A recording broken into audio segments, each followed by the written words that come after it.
Shalom, sahabatku yang terkasih dalam Kristus.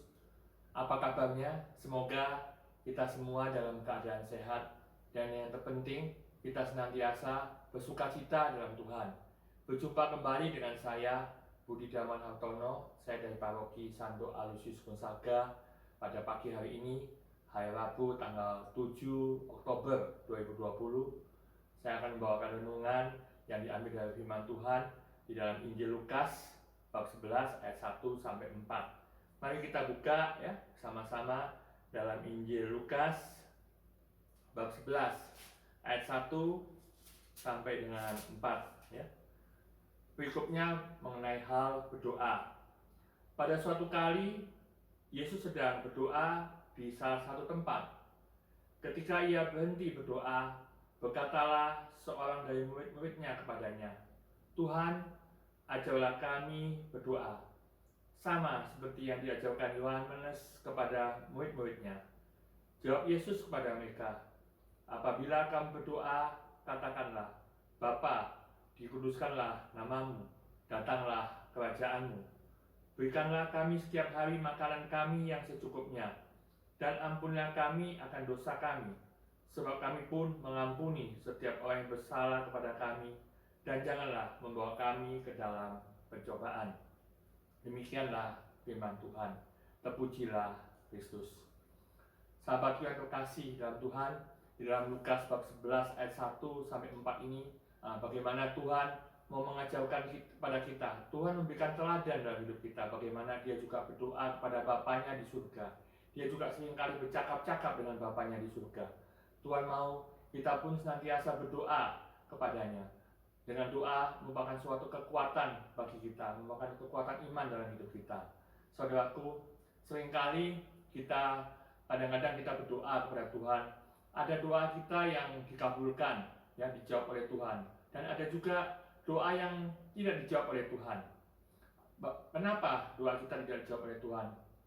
Apa sebabnya, saudaraku? Mungkin ya kita cara berdoanya yang salah. Apakah kita sudah berdoa secara benar di hadapan Tuhan? Di dalam doa Bapa kami ini, ya, Tuhan mau mengajarkan kepada kita bagaimana berdoa secara benar. Ya. Doa ini adalah sesuatu yang sederhana, tetapi dampaknya sangat luar biasa bagi kita. Ya. Di dalam doa Bapa kami ini ada 3 hal yang mau saya jelaskan ya. Yang pertama adalah doa Bapa kami adalah merupakan suatu doa ungkapan pujian. Ya. Kita seringkali memanggil Bapa ya, pada Bapa ya. Sebab kita sapaan Bapa ini merupakan suatu sapaan yang intim ya, suatu sapaan istimewa ya, yang luar biasa. Kita sebagai anak Allah ya, dengan bagaimana Kristus yaitu mau menyerahkan hidupnya, menderita untuk kita, wafat di kayu salib, menebus dosa kita, maka kita diangkat sebagai anak Allah. Dan ketika kita berdoa kepada Bapa, kita bercakap-cakap dengan Bapa. Ini adalah merupakan suatu hubungan yang intim. Ya. Kedua adalah ungkapan doa Bapa kami adalah sebagai ungkapan permohonan. Ketika kita berdoa, Tuhan mau kita ini jangan berdoa yang bertele-tele atau panjang-panjang. Dan doa kita bukan doa yang meminta-minta kepada Tuhan. Tetapi dalam doa Bapa kami, kalimat memohon itu adalah suatu permohonan di mana ada tanggung jawab yang mengikutinya.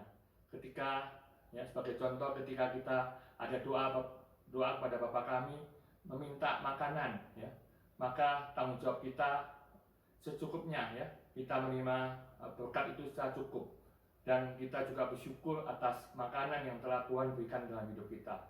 Kemudian ungkapan yang kedua, ya, ungkapan yang ketiga, bagaimana ungkapan sebagai ungkapan pertobatan, di mana kita mau kita diampuni dosa kita. Jadi Tuhan juga mau kita juga mengampuni sesama kita yang bersalah kepada kita. Memang tidak mudah untuk melepaskan pengampunan, sahabatku. Tetapi kalau kita minta rahmat dari Tuhan, Tuhan akan tolong kita, asal kita mau dan kita undang Tuhan untuk memberikan pengampunan kepada sesama kita yang bersalah kepada kita. Doa Bapa kami adalah suatu doa yang indah dan sungguh agung, dan doa yang utuh dan lengkap.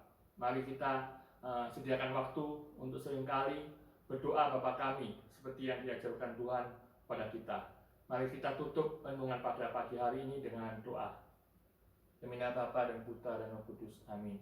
Bapa, kami bersyukur atas pagi hari yang indah, atas doa yang telah Engkau ajarkan dalam hidup kami, yaitu doa Bapa kami. Mampukan kami untuk melakukan doa Bapa kami dengan sukacita, dengan sepenuh hati kami. Dan biarlah kami senantiasa menghadirkan Engkau dalam setiap langkah hidup kami. Terima kasih Bapa. Kemudian kepada Bapa dan Putra dan Roh Kudus, di pada permulaan, sekarang, selalu dan sepanjang segala abad. Amin. Bapa dan Putra dan Roh Kudus.